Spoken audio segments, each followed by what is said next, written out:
नमस्कार बच्चों। प्रोज का सेकंड लेसन ए फेलो ट्रैवलर आज हम शुरू कर रहे हैं, जो कि चैप्टर 2 है और जिसके राइटर हैं A.G. गार्डिनर। ए फेलो ट्रैवलर को हिंदी में सहयात्री, एक सहयात्री इसका हिंदी अर्थ होता है। जो लेसन है बड़ा ही इंटरेस्टिंग है। एक सहयात्री कौन है ये जानेंगे जब हम, और सहयात्री के साथ लेखक का क्या रिलेशन होता है, उसके बदलते हुए एटीट्यूड्स क्या होते हैं। इसके अतिरिक्त इसमें बच्चों बहुत ही दार्शनिक पूर्ण विचार भी है जिसे हमें समझना बहुत ज़रूरी है, जो कि लेखक हमें अपने और उस सहयात्री के बीच जो एक्टिविटीज़ होती है, वो जो रिश्ते डेवलप होते हैं, उनके माध्यम से हमको बताता है, जो कि ध्यान देने वाली बातें हैं। आइए थोड़ा सा हम इस लेखक के बारे में जान लेते हैं। जो राइटर है, जिसको ऑथर भी कहा जाता है।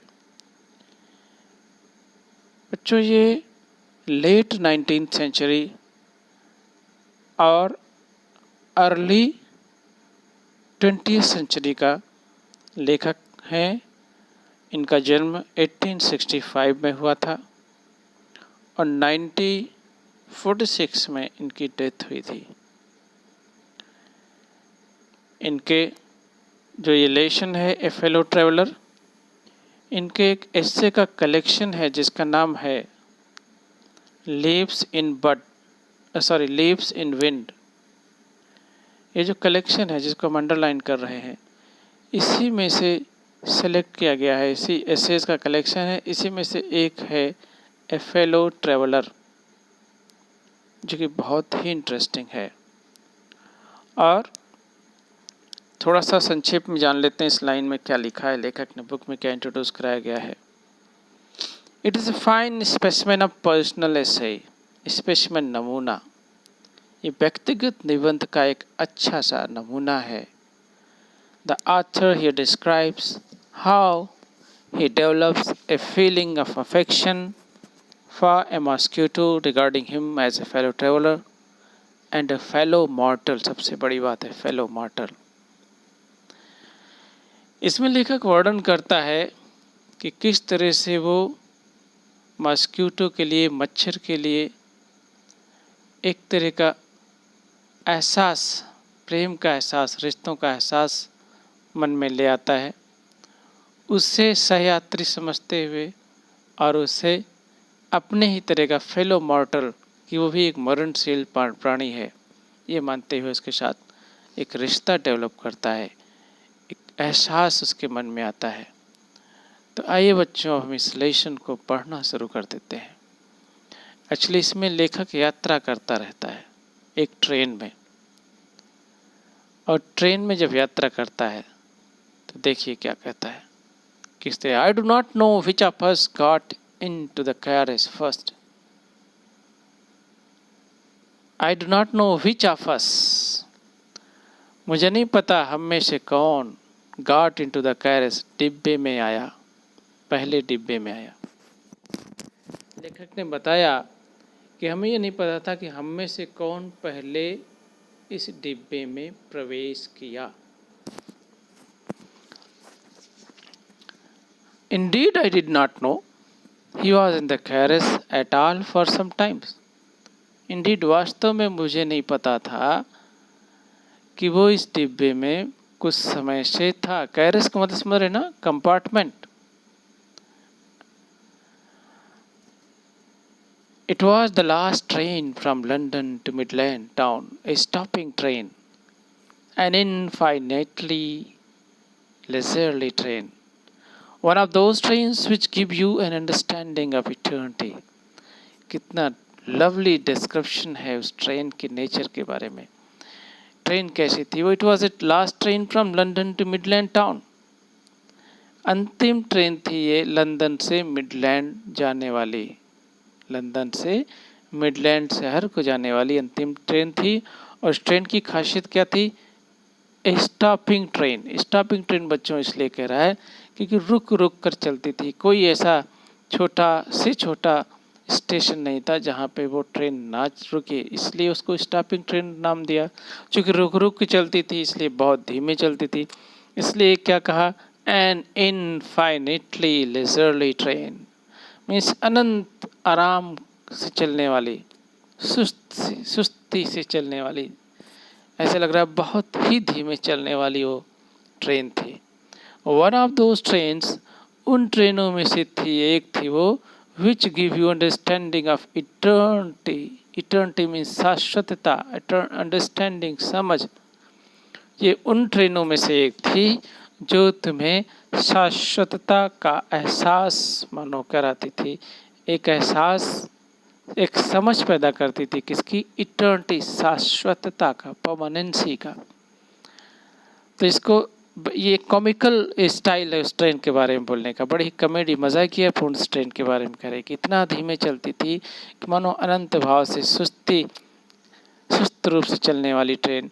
उन ट्रेन में से एक थी जो तुम्हें शाश्वतता की समझ पैदा करती थी, धीमे धीमे चलने वाली train. It was tolerably full when it started. ये जब चलना शुरू हुई तो टॉलरेबली फुल मतलब बहुत खचाखच तो नहीं कह सकते हम, लेकिन फिर भी इतना भरी हुई थी कि जिसको टॉलरेट किया जा सकता था, परेशानी न पैदा करने वाली भीड़ थी उस ट्रेन में जब ये शुरू हुई, मीन्स ठीक ठाक भीड़ थी। But as we stopped at the suburban stations, लेकिन जैसे ही हम लोग ये उपनगरीय पड़ावों पर रुके, the traveller alighted in ones and twos, रुकती थी तो जो यात्री थे वो एक या दो की संख्या में अलाइटेड मीन्स उतरते थे। And by the time we had left the outer ring of London behind, I was alone, और rather I thought I was alone.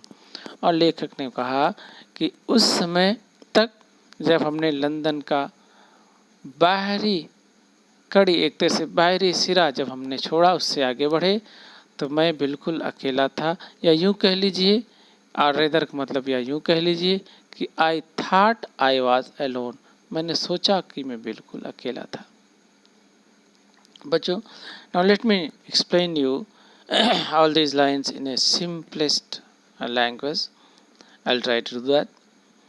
Actually, writer is just telling us about a travel. He just begins with a story by telling that he did not know which of them got into the compartment first. This them is full of suspense. It is yet not clear.